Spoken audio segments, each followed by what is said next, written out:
No, it was Dick Wolf, Andre Harrell, Oh, okay. and Yeah, the Uptown Entertainment. So Yeah. you knew Puffy before. oh yeah, I knew Puffy from the Long music. before Yeah, he came. and I knew Andre Harrell when he had his rap group Dr. Jekyll and Mr. Yes. Hyde. They With the frilly shirt. yeah, listen, they are on an album we did called Theater of the Mind. I was using rappers. No R&B cat was doing that. It's a song I wrote called Deep Freeze. You know, it's about how, like one of the lyrics is, the world spins a new syncopation. Vacant minds search for a clue. Stuck in social constipation. The plan divides me and you. You know, you want R&B, but not from me. That's where we at now. Right. All the young male R&B singers are white boys. You want it, but not for me. Well, Yeah, you want R&B, but not for me. So well, that goes. Well, you basically talked about it, but what you talked about was the entire lunchtime conversation, basically. Yes. With the exception of the one thing in terms of cultural appropriation, you're saying. Oh, Bruno. And well, not just Bruno, but. Like, No, I didn't. Okay, I'm sorry. He said brutal. Oh, brutal. Yeah, brutal. Yeah.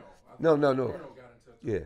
But I mean, we were saying also like when you're trying to educate people, it's so difficult because the resources don't apply. So it's almost like we need this information more than anybody because we create it. Yeah. Like we're doomed to repeat the cycle. But then at the same time, when you say, well, what is this worth? White folks will continue to undervalue and almost discredit the fact that it exists. No, or would you disagree or agree? Like, No. I'm coming straight with it. You know, I'm only pausing because I want to make sure my words are exactly what you know.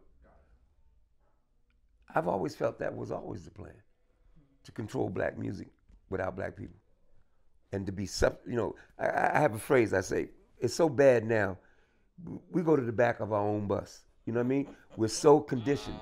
We time on remote control. White people ain't got to be there no more. Remote control, and the cultural continuity of the information has been so shattered, you know, and music was the vehicle where this expression came. We talked about it earlier. Yes. I mean, older people talking about, oh, hip hop ain't nothing. And then the young people saying, man, you can't attack my music. Your stuff ain't nothing. So I have this phrase I say, if you have all age with no youth, your glass is half full. All youth with no age, your glass is half empty. Right now, we got a half a glass of music and culture. Yeah. Because if we don't exchange the information, and when I say exchange, like I was saying, I don't reach down to young people. I reach over to them. Because they know stuff I don't know. I know stuff they don't know. Together, if we come and do that, we got it all. But right now, it's so fragmented. But you know, so the dilemma I was talking about was like, I got a call, the video label was like, hey, we're interested in re-releasing this movie, this black movie. We know you have an interview with this person. Can we use it? So I called my friend who's done commentaries, and I'm like, well, what's the deal on that? Like, you know, like they're acting broke, but I know they're gonna sell it somewhere. Yeah. Right? Somebody gonna make some money off of it. So, you know, on one level, it's like I don't care. Because I'd rather the person pays for it have access to the information. Yeah, right. How the movie's made, but at the same time, there's no black-owned distribution company for DVDs. So it's almost like you're being undervalued for your information, and you know it's like a ever-evolving wheel. I hear the same stories from 30 years ago. I mean, so is that part of the plan? I suppose It's all part of the plan. The plan is. I'm only saying what I feel. In some ways, I remember I had a very wonderful conversation with Harry Belafonte. Mm-hmm. I mean, okay. If y'all don't know who he is, then y'all can turn this off now. Yeah, I was gonna say, yeah.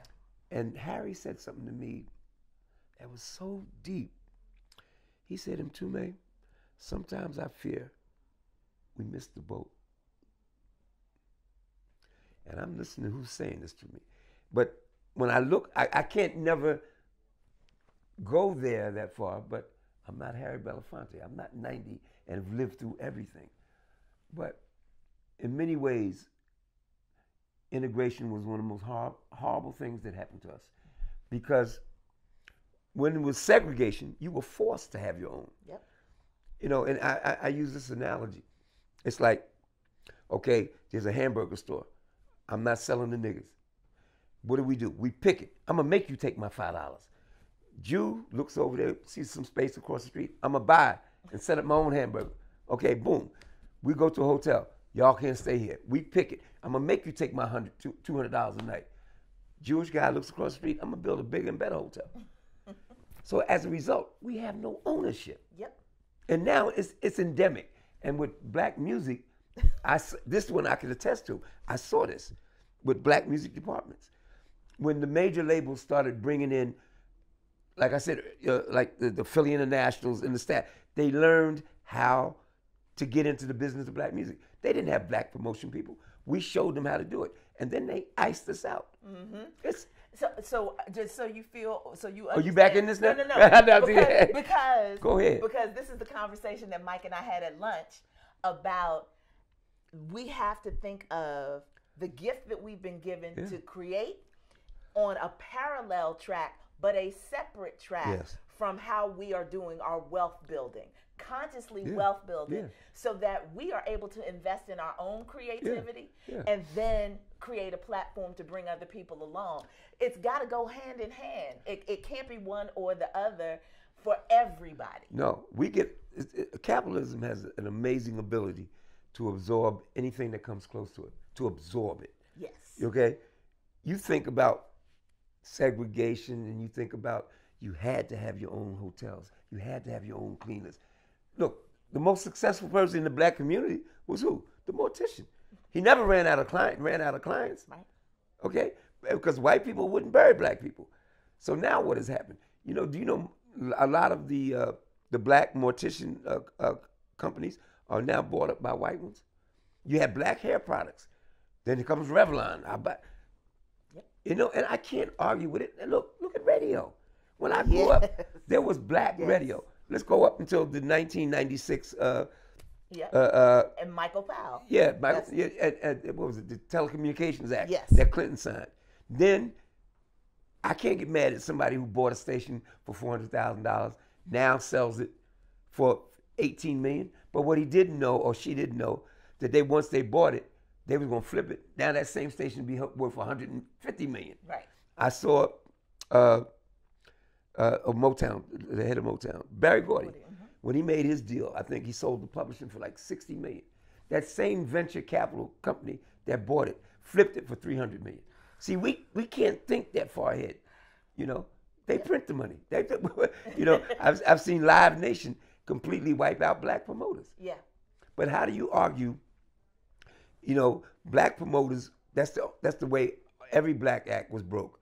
Around the country, you have 4 or 5 majors.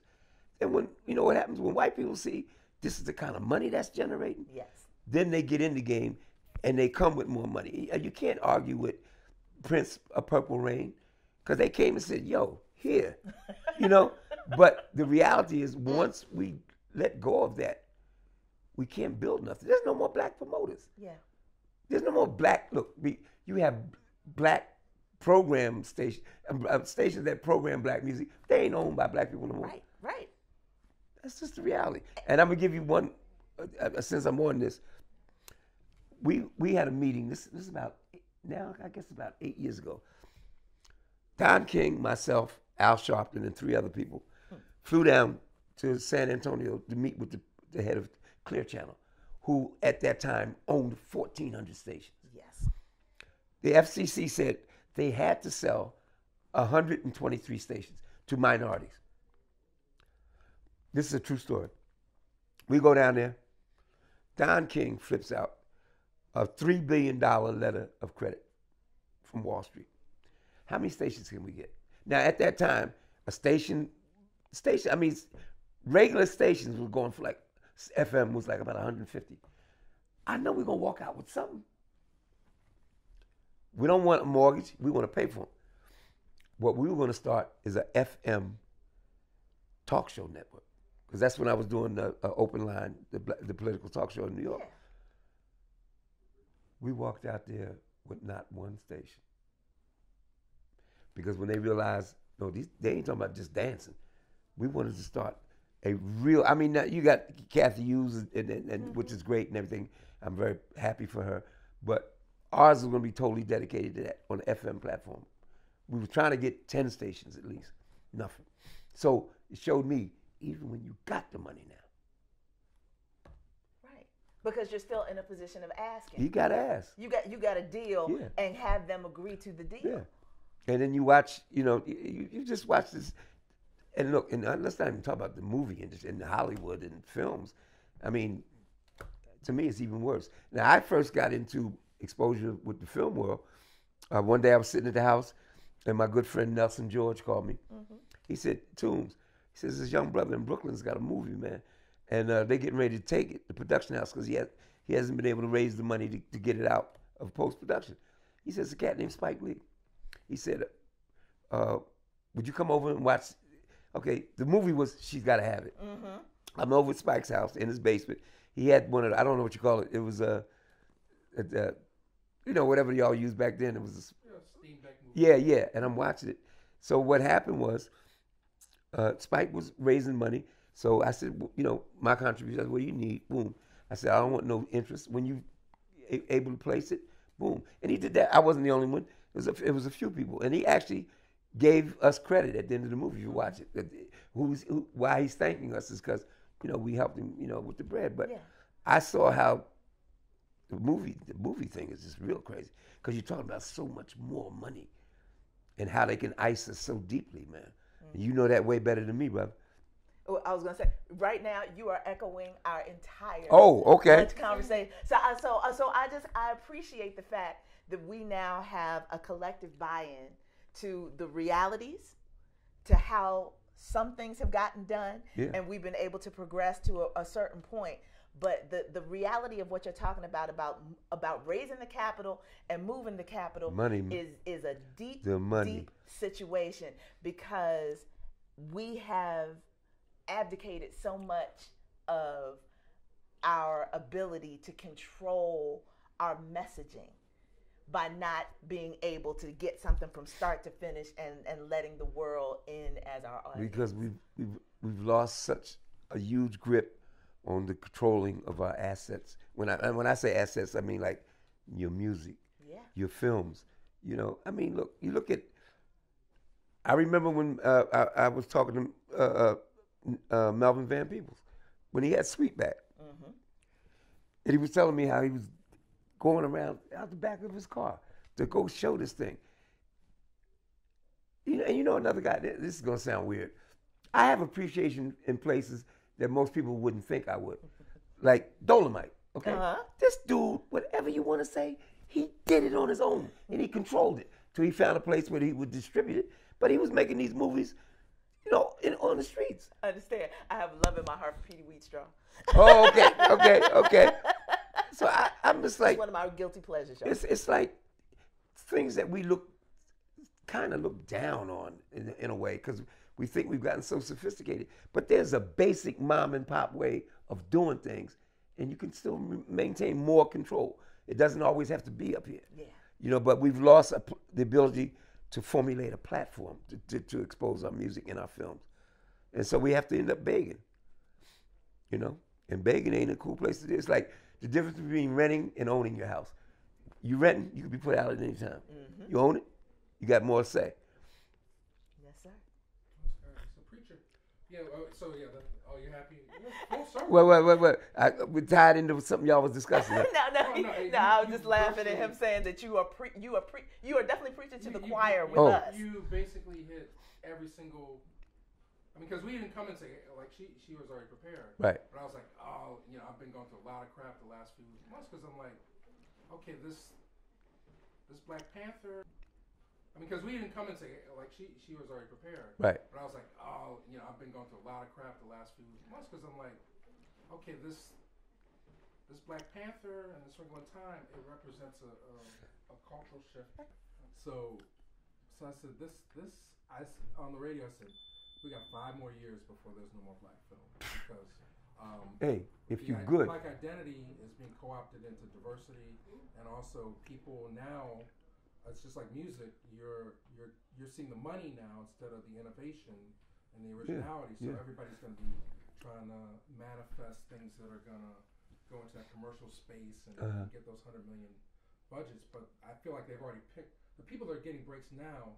They've been waiting at that door for 20 years. Yeah. So then my question is, how do you? I'm sorry, I got to stand up my back. Oh, Go ahead, how bro. do you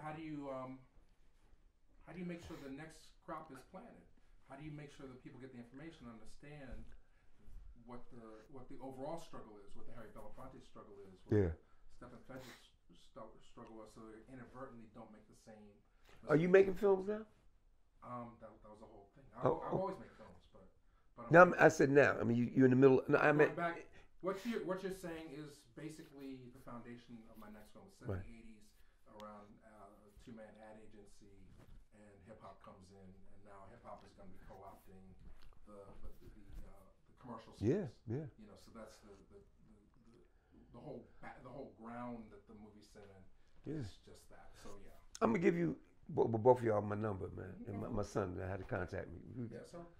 So what you're saying is exactly on point. But I think how we define ourselves as black people is being challenged, and I don't see art. We always say, whoever controls the image controls the definition. And we're not controlling the image. You know. There it is.